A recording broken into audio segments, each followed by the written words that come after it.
Iman adalah mutiara di dalam hati manusia. Bismillahirrahmanirrahim. Alhamdulillahirabbil alamin. Wassalatu wassalamu ala asyrafil anbiya'i wal mursalin wa ala alihi wa sahbihi ajmain. Uhiyyukum bitahiyatil Islam, tahiyatas salam, tahiyat ahlal jannah. Assalamualaikum warahmatullahi wabarakatuh. Bapak, ibu-ibu, saudara, kaum muslimin, kaum muslimat, sidang jamaah zuhur yang dimuliakan oleh Allah Subhanahu wa taala. Kita bersyukur kepada Allah, zat yang senantiasa melimpahkan rahmat dan karunia-Nya kepada kita bersama. Salah satu rahmat atau karunia yang mesti kita ulang-ulang untuk mensyukurinya adalah ketika kita mengaku sebagai muslim, kita bersyahadat, kita buktikan keislaman kita itu dengan keyakinan penuh, iman yang kuat dan amal soleh. Karena itulah sebenarnya modal kita untuk menghadap Allah Subhanahu wa taala. Di antara amalan-amalan soleh yang diajarkan oleh Rasul sallallahu alaihi wasallam, dan itu nampak pada akhlak dan perilaku, adalah berkata jujur atau berkata benar. Penjelasan Allah Subhanahu wa taala dalam firman-Nya, ya ayyuhalladzina amanu taqullaha wa qulu qawlan sadida yuslih lakum a'malakum wa yaghfir lakum dzunubakum wa man yuti'illaha wa rasulahu faqad faza fawzan 'azima. Ayat ini sering dibaca oleh khatib ketika khutbah, menunjukkan bahwa orang yang imannya baguslah, orang yang imannya yang kuatlah, yang bisa untuk qaulan sadida, yang berbicara benar atau yang berbicara jujur. Orang yang imannya lemah jugalah, yang dalam kondisi tertentu ketika ditekan oleh orang lain mungkin dia terpaksa berbohong atau berdusta. Orang yang imannya lemah jugalah yang kadangkala tidak ditekan atau tidak diintimidasi oleh orang lain, tetap saja dia suka berbicara bohong atau berdusta.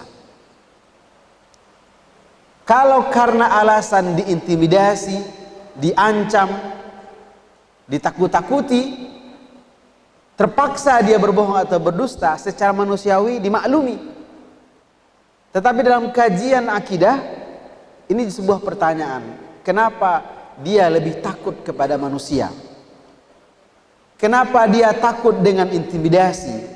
Kenapa dia takut dengan ancaman? Bukankah Allah zat yang maha hidup, yang maha menentukan? Bukankah Allah yang menghidup dan mematikan? Kepada siapa kita seharusnya takut? Tidak ada, kecuali hanya kepada Allah semata.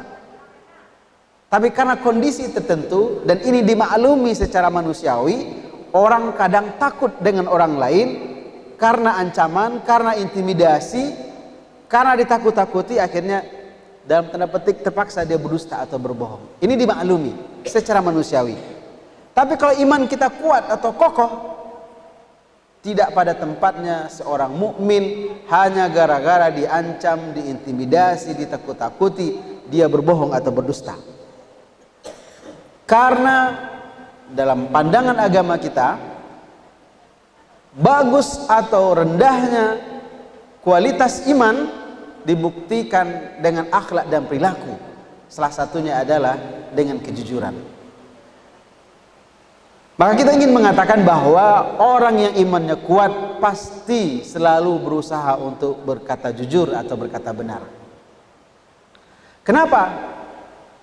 Rasul sallallahu alaihi wasallam dalam sebuah hadisnya sahih mengatakan, innas sidqa yahdi ilal bir, wa innal birra yahdi ilal jannah, wa innar rajula la yasduqu hatta yuktaba indallahi siddiqan. Karena bagi orang-orang beriman, kejujuran itu bukan sekedar karakter biasa, tidak. Karena bagi orang beriman kejujuran itu bukan sekedar kebutuhan duniawi saja, tidak. Karena bagi orang beriman keyakinan mereka kejujuran itu selalu membawa kebajikan atau kebaikan. Maka kebalikannya, kalau kedustaan atau kebohongan pasti berujung kepada dosa. Wa innal birra yahdi ilal jannah. Dan semua kebajikan atau kebaikan, semua kemaslahatan pasti ujungnya adalah surga. Bapak Ibu, hadis ini memberikan penegasan sekali lagi bahwa bagi kita berbicara jujur itu bukan hal sederhana.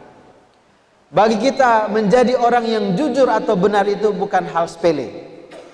Tetapi itu adalah indikasi iman, bukti kita berakhlak, berkarakter yang mulia. Dan yang ketiga, kita menginginkan kebajikan dan kebajikan. Maka pilihannya adalah menjadi orang-orang yang jujur.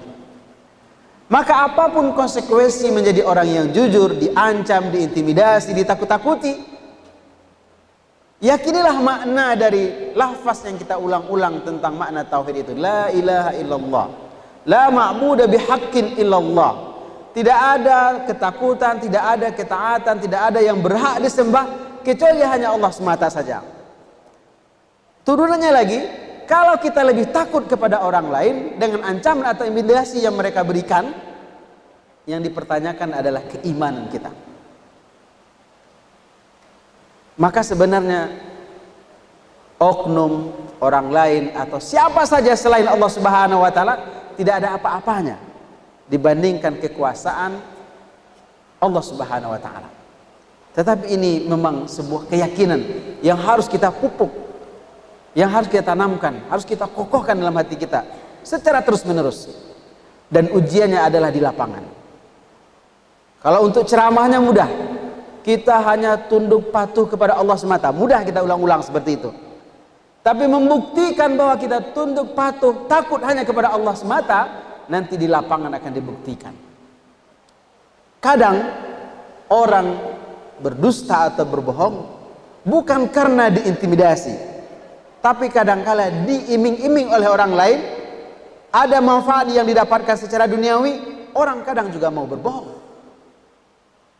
Nah, oleh karena sekali lagi, kalau kita beriman, buktikan dengan amal soleh dalam akhlak dan perilaku, yang salah satunya adalah berbicara jujur atau benar. Karena bagi kita berbicara jujur atau benar itu bukan sekedar akhlak perilaku semata, tetapi dia adalah proses awal untuk mendapatkan kebajikan-kebajikan. Dan insya Allah kata Rasulullah SAW, wa innal birra yahdi ilal jannah.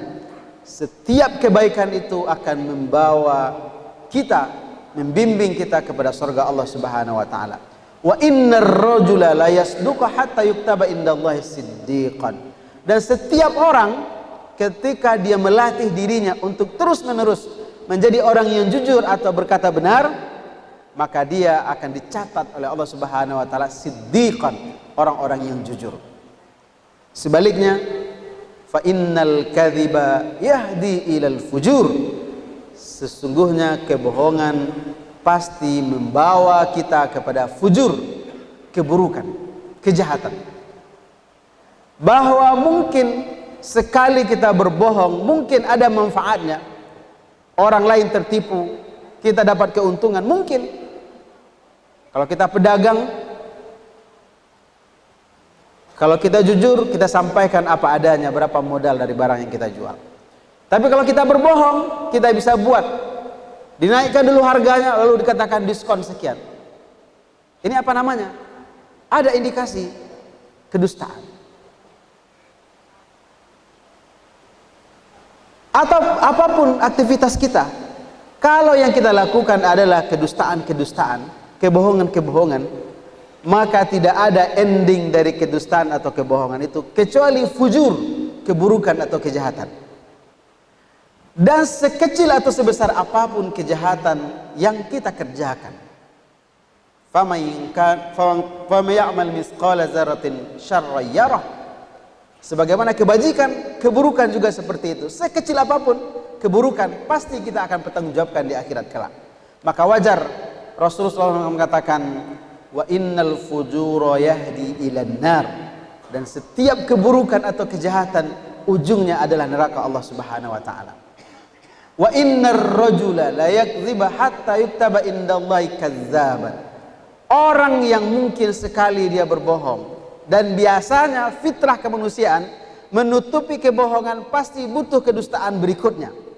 Maka kalau ini menjadi kebiasaan-kebiasaan dia sehari-hari, berdusta, berbohong, berdusta, berbohong, maka pada akhirnya andai orang lain tidak menuduh dia sebagai pendusta, tapi di mata Allah Subhanahu wa taala dia akan dikatakan kadzdzab, dialah pendusta. Dan tidak ada satupun yang terlewat dari catatan malaikat Allah Subhanahu wa taala. Sebagaimana kebajikan sekecil apapun atau sebesar apapun yang kita kerjakan pasti tidak terlewat dari catatan malaikat Allah. Begitu jugalah keburukan atau kejahatan. Dan kebaikan berawal dari kejujuran, sebagaimana keburukan atau kejahatan biasanya berawal dari kedustaan. Kepada Allah kita bermohon dan berdoa agar kita diberikan kekuatan untuk bisa membuktikan iman kita, yang salah satunya adalah menjadi pribadi-pribadi yang jujur, pribadi-pribadi yang benar. Apapun alasan kita, apapun kondisi kita, diancam, diintimidasi, ditakut-takuti, kalau kita punya iman yang kuat, yakinlah, huwal hayyul qayyum, huwar razzaq, dialah zat yang maha hidup, yang menghidup dan mematikan kita. Dialah zat yang maha pemberi rezeki. Kebohongan tidak mendatangkan rezeki yang diberkahi Allah Subhanahu wa taala. Tapi sebaliknya, kejujuran, walaupun secara jumlah mungkin rezeki kita sedikit, keberkahan pasti Allah berikan kepada orang-orang yang jujur. Billahi taufiq wal hidayah. Assalamualaikum warahmatullahi wabarakatuh.